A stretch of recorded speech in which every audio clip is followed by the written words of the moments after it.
नमस्कार, स्वागत है आपका। मैं हूं आपके साथ दिग्विजय सिंह। रुक करते हैं हेडलाइंस का।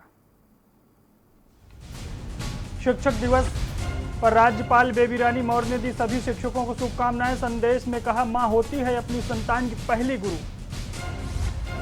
सैलानियों को त्रिवेंद्र सरकार की बड़ी सौगात। उत्तराखंड आने वाले पर्यटकों को मिलेगा कूपन। पर्यटकों को मिलेगा 1000 रुपए का कूपन। उत्तराखंड कैबिनेट की मीटिंग में लिए गए अहम फैसले। 30 में से 28 फैसलों पर लगी मुहर। एक प्रस्ताव वापस तो एक के लिए बनाई गई उप समिति। उत्तराखंड के मुख्य सचिव ने केदारनाथ में चल रहे निर्माण कार्यों का किया निरीक्षण। तीर्थ पुरोहितों के सचिव को समस्याओं से कराया अवगत।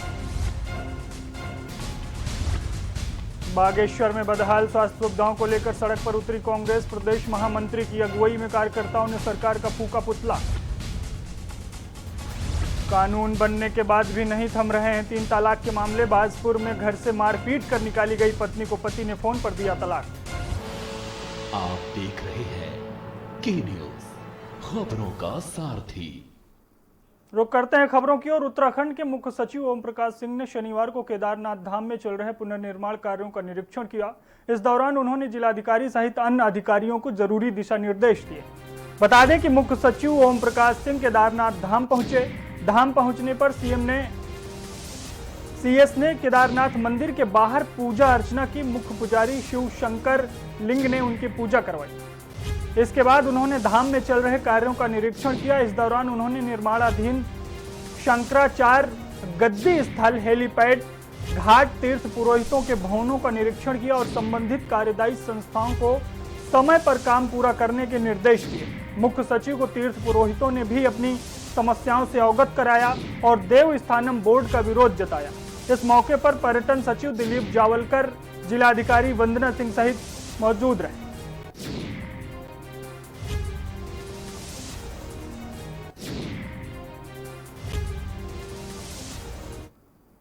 बाजपुर में झोला छाप डॉक्टरों और फर्जी अस्पतालों का जमावड़ा किसी छुपा नहीं है। जहां आए दिन फर्जीवाड़ा अस्पतालों की लापरवाही की घटनाएं सामने आती हैं, लेकिन जानकारी होने के बाद भी जिम्मेदार अधिकारी चैन की नींद सोए हुए हैं और मदारी का तमाशा देख रहे हैं। यही कारण है कि उचित दिल्ली को में अपने अस्पताल बनाकर लोगों को अपनी तरफ खींच रहे हैं और गलत उपचार करते हुए उनका खून चूस रहे हैं। एक रिपोर्ट देखिए।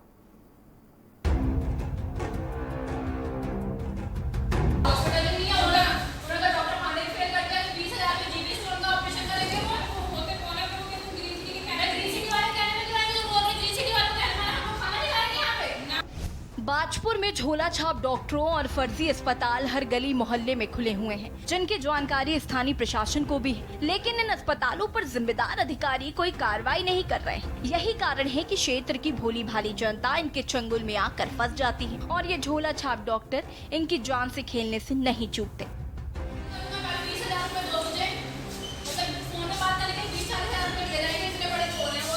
ताजा मामला बाजपुर के मोहल्ला गांधीनगर का है, जहां अनीता देवी ने 14 जुलाई को दोराहे के लाइफलाइन हॉस्पिटल नामक अस्पताल में पित्त की थैली का इलाज करवाया था, जहां चिकित्सक डॉक्टर अरशद जमाल ने महिला को पूर्ण रूप से स्वस्थ करने का आश्वासन दिया था। लेकिन डॉक्टर अरशद जमाल की लापरवाही ने बाजपुर के फर्जी अस्पतालों का कारनामा सामने लाकर रख दिया, जहाँ डॉक्टर जमाल ने इलाज से पूर्व महिला को दिया जाने वाला एनेस्थीसिया का इंजेक्शन बिना एनेस्थीसिया के डॉक्टर की देखरेख में खुद ही दे डाला। इतना ही नहीं, डॉक्टर अरशद जमाल ने महिला को एक बार नहीं बल्कि 25 से 30 बार एनेस्थीसिया का इंजेक्शन लगाया। उपचार के बाद चिकित्सकों ने महिला को घर भेज दिया, लेकिन अत्यधिक मात्रा में एनेस्थीसिया का इंजेक्शन लगने से महिला की कमर और सर में दर्द रुकने का नाम नहीं ले रहा है, जिसको लेकर महिला ने अपनी पुत्री के साथ अस्पताल प्रबंधन और चिकित्सक से बात करनी चाही, लेकिन किसी ने महिला की एक ना सुनी और दादागिरी दिखानी शुरू कर दी, जिसके बाद पीड़िता की पुत्री ने अस्पताल प्रबंधन और चिकित्सक के खिलाफ स्वास्थ्य विभाग और एसडीएम को ज्ञापन देकर अस्पताल के खिलाफ कार्रवाई की मांग की है। 14 जुलाई का मैं लाइफलाइन हॉस्पिटल में कराया था, जो कि लाइफलाइन हॉस्पिटल है, चाइल्ड केयर है, ठीक है। उसमें जो हमारा एनेस्थीसिया होता है, उसमें कोई एनेस्थीसिया नहीं था, जो कि वहाँ का डॉक्टर है, एक MD physician doctor Arshad Jamal, उन्होंने किया था। उन्होंने कहा मैं भी ट्राई करके देखता हूँ, है ना। हमने ट्रेनिंग सेंटर नहीं खोला था जो वहाँ पे वो ट्राई करेंगे। उसके बाद हम लोगों ने स्पाइनल जो दिया गया था वो 2 से 3 बार दिया जाता है, उन्होंने अनलिमिटेड कर रखा, जिसमें 25 से 30 बार दे रखा था।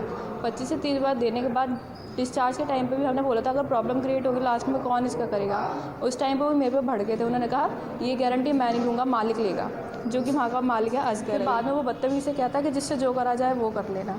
अब भी हम लोग रात गए थे, रात भी हमसे बदतमीज़ी से बात की और कहने में लगे जिससे जो करा जाए वो कर लेना, हम इलाज नहीं करेंगे।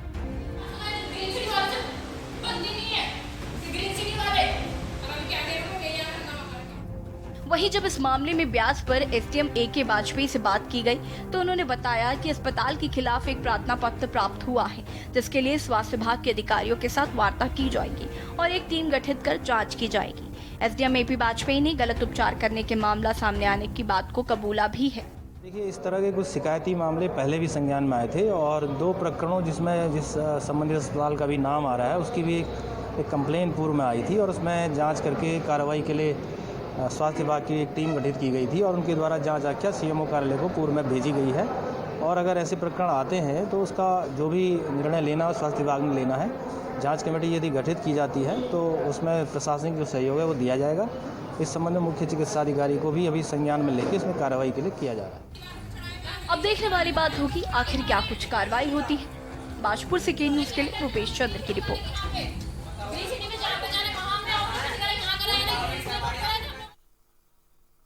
उत्तराखंड में कोरोना के मरीजों की रफ्तार कम होने का नाम नहीं ले रही है। शुक्रवार को 12 कोरोना मरीजों की मौत हो गई और 831 नए संक्रमित मरीज मिले हैं। राज्य में संक्रमितों का आंकड़ा 23,000 के पार हो गया है। वहीं सक्रिय मरीजों की संख्या 7,187 पहुंच गई है। ग्राफिक्स के जरिए दिखाते हैं पूरी जानकारी।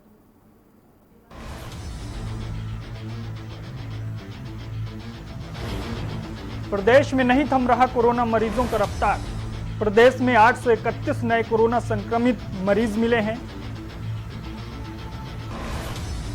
पिछले 24 घंटे में 12 कोरोना मरीजों की मौत हो गई। राज्य में संक्रमितों का आंकड़ा 23,000 के पार पहुंच गया है। सक्रिय मरीजों की संख्या हुई 7,187। स्वास्थ्य विभाग के अनुसार जांच में 9,678 सैंपल निगेटिव और 831 सैंपलों में कोरोना संक्रमण मिला। देहरादून में 205 कोरोना मरीज मिले हैं। हरिद्वार में 163, नैनीताल में 131 कोरोना के मरीज मिले। पौड़ी में 85, टिहरी में 76, ऊधम सिंह नगर में 63, अल्मोड़ा में 34 कोरोना के मरीज पाए गए हैं। चंपावत में 24 और पिथौरागढ़ में 13 कोरोना के मरीज सामने आए। रुद्रप्रयाग में 13, उत्तरकाशी में 11 मरीज कोरोना के मिले। बागेश्वर में 10, चमोली में 3 कोरोना के मरीज पाए गए। कोरोना काल में ठप पड़े टूरिज्म सेक्टर को एक बार फिर पैरों पर खड़ा करने के लिए त्रिवेंद्र सरकार ने सैलानियों को बड़ी सौगात दी है। अब बुकिंग कराने पर उत्तराखंड आने वाले पर्यटकों को सरकार की ओर से 1,000 रुपए का कूपन दिया जाएगा। त्रिवेंद्र कैबिनेट की बैठक में फैसला लिया गया है कि प्रदेश के पर्यटन स्थलों में 3 दिन रुकने का 1,000 का कूपन दिया जाएगा। एक रिपोर्ट देखिए। सैलानियों को त्रिवेंद्र सरकार की बड़ी सौगात। उत्तराखंड आने वाले पर्यटकों को मिलेगा कूपन। प्रदेश के पर्यटक स्थलों में रुकने पर मिलेगा फायदा। बुकिंग कराने पर मिलेगा 1,000 का कूपन।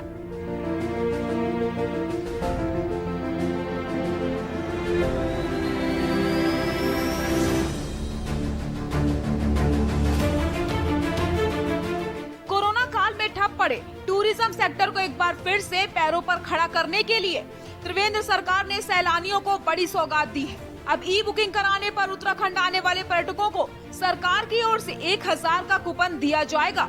त्रिवेंद्र कैबिनेट की बैठक में फैसला लिया गया है कि प्रदेश के पर्यटक स्थलों में 3 दिन रुकने पर 1,000 रुपए का कूपन दिया जाएगा। वहीं कॉर्बेट में सैलानियों की एडवांस बुकिंग के पैसे को भी कैबिनेट ने वापस करने का फैसला लिया है। बताया जा रहा है कि 1,85,55,000 रुपए वापस किए जाएंगे। राज्य सरकार ने खरसाली यमुनोत्री रोपवे को PPP मोड पर चलाने का फैसला लिया है। वहीं केदारनाथ के हेलीपैड का विस्तारीकरण भी किया जाएगा। चीनूक हेलीकॉप्टर के उतरने के लिए ये विस्तारीकरण होगा। बता दें कैबिनेट की बैठक में आए 30 प्रस्तावों में से 28 पर मुहर लगी है। फैसला लिया गया है कि उपनल के जरिए अब सामान्य युवाओं को भी भर्ती की जाएगी। अभी तक केवल भूतपूर्व सैनिकों के आश्रितों की भर्ती होती थी। उत्तर प्रदेश संविदा श्रमिक एक्ट में संशोधन की भी मंजूरी दी गई है। साथ ही मुख्यमंत्री स्वरोजगार योजना के तहत 25 वाट के सोलर प्लांट लगाने पर जमीन, स्टैम्प पेपर के साथ कई तरीके की रियायतें भी दी जाएंगी। विधायकों के वेतन भत्ते में कटौती को लेकर सरकार विधानसभा में विधेयक लाएगी। प्रदेश के सीमांत इलाकों में मोबाइल टावर लगाने पर सरकार 40 लाख रुपए एक मुश्त सब्सिडी देगी। प्रदेश के संस्कृत महाविद्यालयों में राष्ट्रीय व अंतर्राष्ट्रीय पुरस्कार पाने वाले शिक्षकों की सेवा को 2 साल तक बढ़ाने का फैसला लिया गया है। राज्य सरकार ने फैसला लिया है कि प्रदेश में शराब की 132 दुकानों की फिर से ई टेंडरिंग की जाएगी। विधानसभा में सरकार उत्तराखंड विश्वविद्यालय विधेयक को लेकर आएगी। वहीं पंचायती राज विभाग में सरकार ने संशोधन किया है। इससे जनप्रतिनिधियों को भी काम करने का मौका मिलेगा। डेस्क रिपोर्ट के न्यूज इंडिया।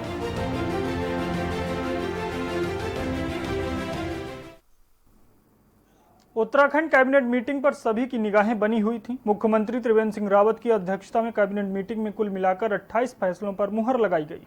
बैठक में कुल मिलाकर 30 प्रस्ताव रखे गए थे, जिनमें से एक पर कैबिनेट की उप समिति बनाई गई है, जबकि एक प्रस्ताव वापस ले लिया गया है। एक रिपोर्ट देखिए।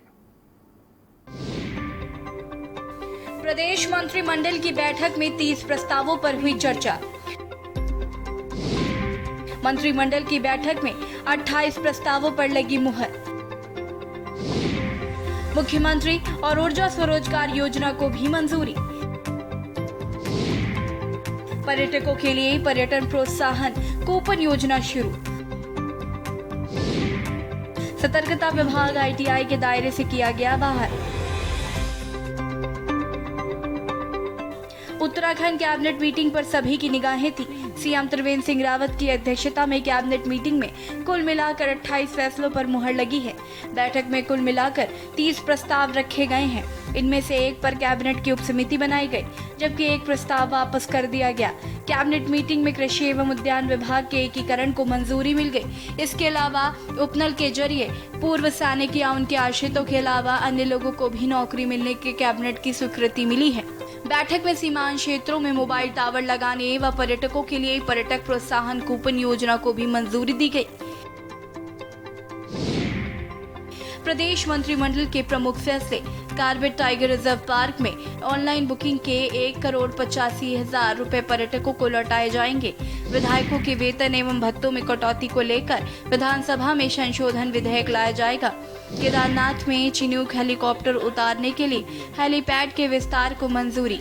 चतुर्थ राज्य वित्त आयोग की सिफारिशों की रिपोर्ट विधानसभा के पटल पर आएगी। प्रदेश में मदिरा के जो 138 ठेके नहीं छूटे हैं, आवंटन की तिथि मार्च तक जो राजस्व बनेगा उसका 75% लिया जाएगा। IT की नीति में संशोधन को मंजूरी। शासन स्तर पर कृषि व उद्यान विभाग एकीकरण, 4 अनुभागों को मिलाकर एक अनुभाग बना। अशासकीय संस्कृत महाविद्यालय में राष्ट्रीय व राजकीय पुरस्कार प्राप्त विजेता अध्यापकों को रिटायरमेंट के बाद 2 साल का सेवा लाभ मिलेगा। राजकीय महाविद्यालयों में 494 गेस्ट टीचरों को 1 साल का कार्यकाल बढ़ाने को मंजूरी। चिकित्सा शिक्षा मेडिकल सोशल वर्कर सेवा नियमावली को मंजूरी। नागरिक शिक्षा सेवा नियमावली में भी संशोधन। चक्राता में वर्ग 3 व 4 भूमि पर मालिकाना हक को लेकर संशोधन विधेयक आएगा। विकासनगर तहसील में मेहरे गांव शहीद के परिवार को पेट्रोल पंप लगाने की अनुमति दी। जूना अखाड़ा के माया देवी मंदिर और भैरव मंदिर की ऊंचाई बढ़ाने की सशर्त मंजूरी। जमीनी नाला में होटल स्वामी को सशुल्क भू उपयोग की अनुमति दे दी। उत्तर प्रदेश संविदा श्रम नियमावली में संशोधन को मंजूरी दी गई। एक्सरे प्रावधिक सेवा नियमावली को मंजूरी मिली। साहित्य कला परिषद की सेवा नियमावली में संशोधन। खरसाली से यमुनोत्री रज्जू मार्ग सरकार PPP बोर्ड पर बनवाएगी। विश्वविद्यालयों के कानून वाला विधेयक विस्मय आएगा। सिंचाई विभाग नहरों के निर्माण कार्यों व तकनीकी सहायता देने के लिए मुख्य अभियंता की अध्यक्षता में एक कमेटी गठित की गई। बिहार राज्य सचिवालय में मुख्यमंत्री त्रिवेंद्र सिंह रावत की अध्यक्षता में हुई प्रदेश मंत्रिमंडल की बैठक में 30 प्रस्तावों पर चर्चा हुई। इनमें से 28 प्रस्तावों पर मुहर लगा दी गई, जबकि एक प्रस्ताव स्थगित कर दिया गया है। वहीं संस्कृत शिक्षा से संबंधित एक प्रस्ताव पर मंत्रिमंडलीय उप समिति बनाई गई है। स्पेशल डेस्क के न्यूज इंडिया।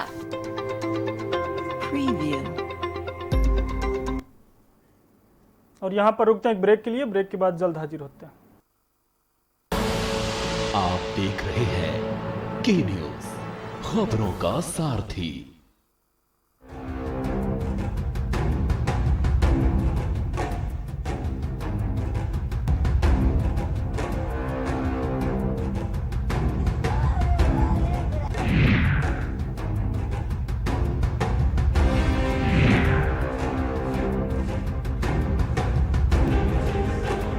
खुदी को आजमाया है तो ये अंदाज आया है, खुदी को आजमाया है तो ये अंदाज आया है।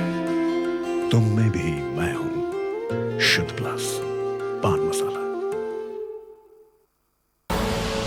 आप देख रहे हैं के न्यूज, खबरों का सारथी।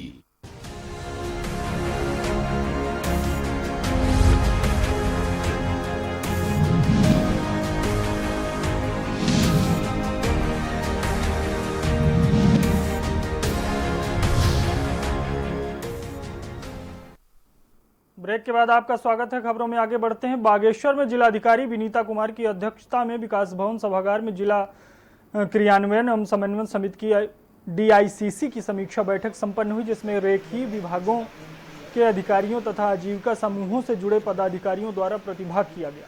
बैठक में जिलाधिकारी ने आजीविका समूह से जुड़े पदाधिकारियों और रेखीय विभाग के अधिकारियों को संबोधित करते हुए कहा कि एकीकृत आजीविका परियोजना द्वारा जनपद में विगत 6 सालों से कार्य किया जा रहा है, जिसमें इनके द्वारा नवीनतम प्रोजेक्ट लिए गए हैं, जिसके माध्यम से लोगों की आजीविका के संसाधन बढ़े हैं तथा लोगों की आर्थिक स्थिति भी मजबूत हो रही है। उन्होंने कहा कि जनपद में उत्पादित की जा रही फसलों के लिए उचित मार्केटिंग की व्यवस्था सुनिश्चित कराने के निर्देश दिए हैं। उन्होंने कहा कि कृषि और बागवानी को बढ़ावा देने के लिए आजीविका समूहों का महत्वपूर्ण योगदान है। इसके लिए उन्होंने अधिक से अधिक किसानों को कृषि बागवानी से लाभान्वित करने के लिए विभिन्न विभागों द्वारा संचालित योजनाओं का व्यापक प्रचार प्रसार कराए जाने की बात कही।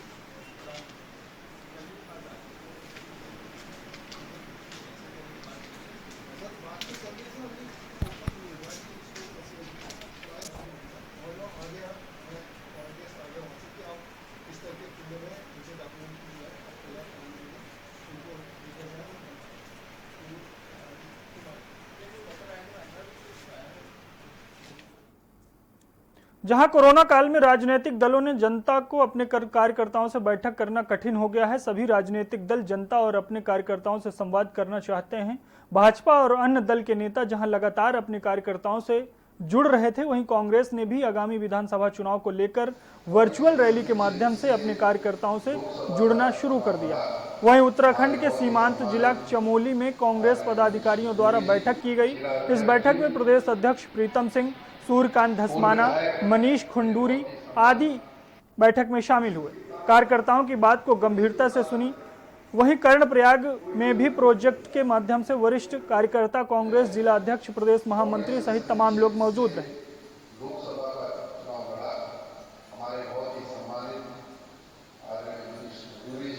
देखिए, जिस तरह से कि कांग्रेस पार्टी ने अपने कोरोना काल में हम जो है वैसी रैली कर नहीं सकते और जो है रूबरू कार्यकर्ता के रूबरू होने का एक तरीका है कि हम वर्चुअल तरीके से कार्यकर्ता से जुड़ें और ये कार्यकर्ता की आवाज़ को सुनना और इस तरह से कार्यकर्ता तक अपनी बात पहुंचाना, कार्यकर्ता को रिचार्ज करना, कार्यकर्ता के अंदर जोश भरना, ये इस रैली का मकसद है।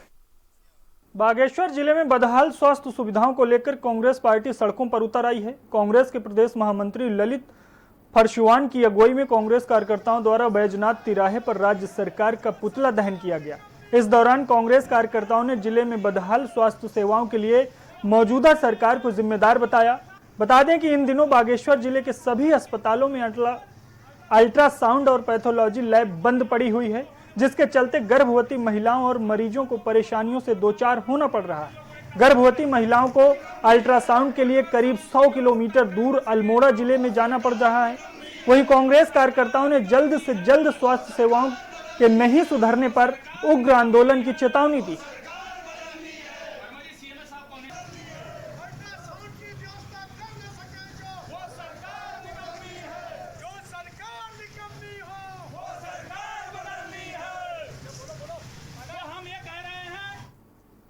नैनीताल एटीआई में प्रशिक्षण करने आए 2 अधिकारियों में कोरोना की पुष्टि के बाद संस्थान के कर्मचारियों ने एटीआई प्रशासन के खिलाफ मोर्चा खोल दिया है।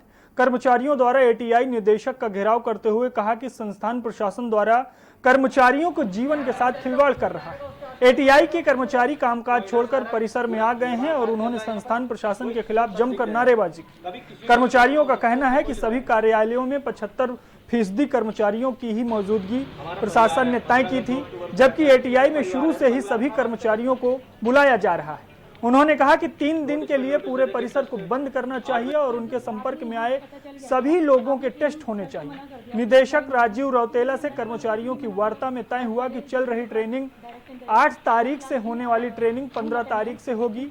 वहीं 3 दिन के लिए आईटीआई को पूर्ण रूप से बंद कर दिया गया और सभी कर्मचारी अपने टेस्ट कराएंगे। यहाँ पर मनोज पांडे जी को बताया गया था, हमारे जो हैं, क्या पद है उनका? पोस्ट कोऑर्डिनेटर है। उनको पता थी कि ये पॉजिटिव है। उन्होंने जबरदस्ती जाकर कहा कि आप क्लास में जाइए। तो उनको जबरदस्ती उनको क्लास में बिठाया गया, जिससे हमारे पूरे स्टाफ को सब एक दूसरे से मिले। डॉक्टर साहब आते हैं रोज डेली, मतलब ट्रेनिंग जो का वो कर रहे थे। कितने हैं पॉजिटिव? कितने हैं? दो पॉजिटिव। डोईवाला में गन्ना किसानों का पिछले साल से पेराई सत्र का 10 करोड़ रुपए का बकाया भुगतान आज तक नहीं होने से जहां किसान परेशान हैं और आर्थिक स्थिति बेहद दयनीय है। इसके साथ ही किसानों की शासन प्रशासन स्तर पर हो रही अनदेखी से भी किसान अपने आप को उपेक्षित महसूस कर रहा है। वहीं कांग्रेस की परवा दून जिला कमेटी के साथ किसान कांग्रेस ने किसानों की समस्याओं को लेकर शासन प्रशासन को जगाने के लिए चीनी मिल डोईवाला के गेट पर अनोखा प्रदर्शन करते हुए किसानों की अपेक्षा के लिए सरकार को दोषी बताकर नारेबाजी की। बता दें कि कमेटी के अध्यक्ष गौरव चौधरी की अगुवाई में सरकार को नींद से जगाने के लिए सड़क पर बैठकर भीख मांगकर प्रदर्शन किया।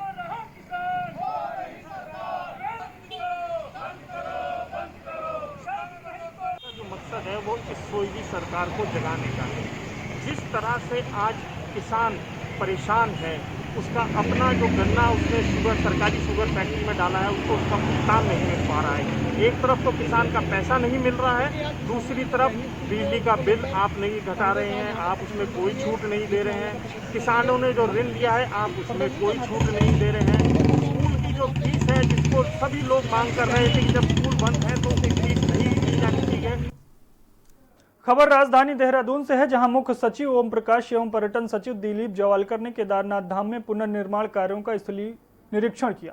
इसके साथ ही उन्होंने शंकराचार्य समाधि, दिव्य शिला से समाधि तक पैसेज मार्ग, MI 26 हेलीपैड, सरस्वती और मंदाकिनी घाट का भी निरीक्षण किया। निरीक्षण के दौरान मुख्य सचिव ओम प्रकाश ने कार्यदायी संस्थाओं को काम में तेजी लाने और गुणवत्ता परक कार्य कराने के निर्देश दिए हैं। उन्होंने कहा कि हर हाल में तय समय सीमा में पुनर्निर्माण कार्य पूरा किया जाए। शंकराचार्य समाधि में 4 दीवारी और मंडल वाल का निर्माण किया जाना है। 4 दीवारी 12 मीटर और मंडल वाल 3 मीटर की बनाई जानी है। इस संबंध में मुख्य सचिव ने जिंदल सोशल वर्क के प्रबंधक विकास राणा को 31 दिसंबर तक शंकराचार्य समाधि और पैसेज को हर हाल में पूरा करने के निर्देश दिए।